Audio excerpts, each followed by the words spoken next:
Hi friends! Thanks for coming to Story today. The one I have for you is a board book. So it's a little smaller. They have a regular size version of this story, but the one I have right here is a board book, and it's called Stars. And right there on the cover, it looks like the stars are falling down and someone is catching them.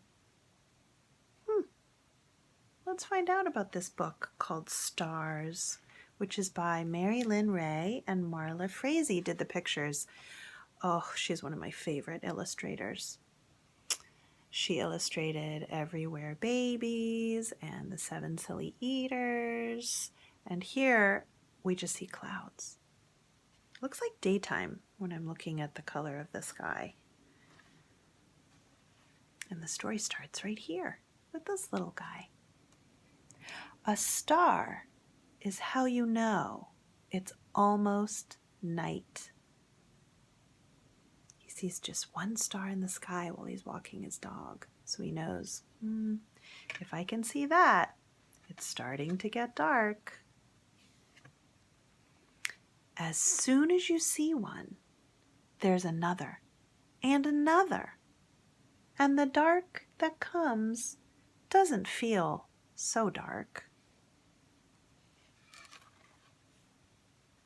This is like the cover, isn't it? What if you could have a star? They shine like little silver eggs you could gather in a basket. Except you know you can't. Not really. But that's a fun thing to imagine, isn't it? If you could just put out a basket and they would gently fall in. But you can draw a star on shiny paper and cut around it, and then you can put it in your pocket. Having a star in your pocket is like having your best rock in your pocket, but different, because a star is different from a rock. Can you see that kid? It's very tiny, but that kid was throwing a rock up in the air. Pin a star on your shirt, and you can be a sheriff. Put a star on a stick, and you've made a wand. If you hold a wand the right way, you might see a wish come true. Not always, only sometimes. You never know about a wish. She's moving that star wand so fast. That's why you see so many of them. That's how they show that something is moving in a book. And so she's waving it around really fast. I think her cat got a little startled there. My cat doesn't like it if I move too fast. Too scary. You can give a star to a friend, but never give away the one you keep in your pocket. You need to know it's there. Maybe that's your special one. Some days you feel shiny as a star. If you've done something important, people may call you a star. But some days you don't feel shiny. We can look at that kid's body language. Not feeling so good, all hunched over, hugging his legs. Oof. Look at those clouds. On those days, it's good to reach for the one in your pocket. That little girl on the swing is reaching for her star she has in her pocket. If you ever lose your star, you can draw another, or you can find one. There are places. Moss, where you might see fairies, is made of green stars. Look on that tree. All the little leaves are in beautiful shapes. And look at that little hideout they have in the tree. They have a lantern hanging up on top to give them light, and they're reading books in there, all cozy. What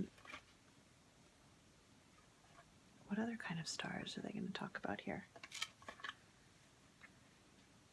White stars in June grass become strawberries in July. See those little white flowers? They're going to turn into strawberry plants. Yellow stars on pumpkin vines will become October pumpkins. That's at the bottom. Snowflakes are stars. Look at this snowstorm. Bring it close so you can really see. All those snowflakes are different shapes, but many of them are the shape of a star. They're going very fast in that sled, aren't they? Flying up in the air. If you blow a ball of dandelion and you blow 1,000 stars into the sky. So he found a dandelion that had turned to seeds. You know when dandelions first start growing and they're yellow, and then later they turn to a ball of gray fluffy seeds, and if you blow them, you can make a wish. Maybe that's what he's doing.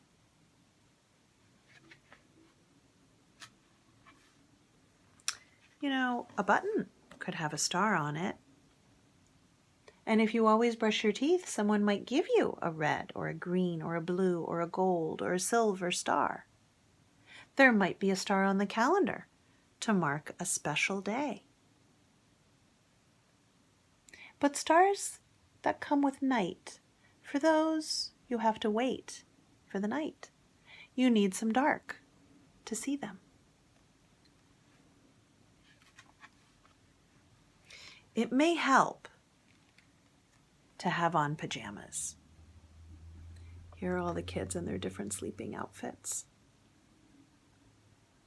Do any of these pajamas look like pajamas that you have?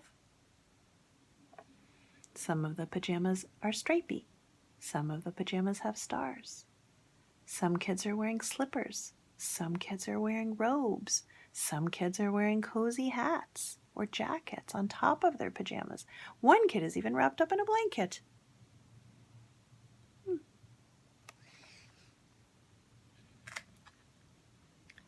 And then, when you're looking for the nighttime stars, you look up. Almost always you will find one, and another, and another, and another, unless it's cloudy or foggy outside. And sometimes, if you can't see them, they might still be there. If you've ever seen fireworks, it's really hard to see much else when they're exploding because they're so bright.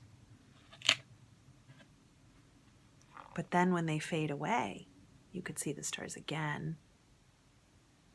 Every night, everywhere, behind the clouds and in the air. That is the story about stars.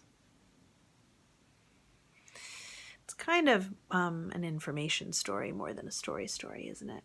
But I really love the pictures. It's a bit of a reflection on the camera. This book is a little too shiny. Thank you for coming to Story today. I'll read you another one on another day. Okay? See you then. Bye.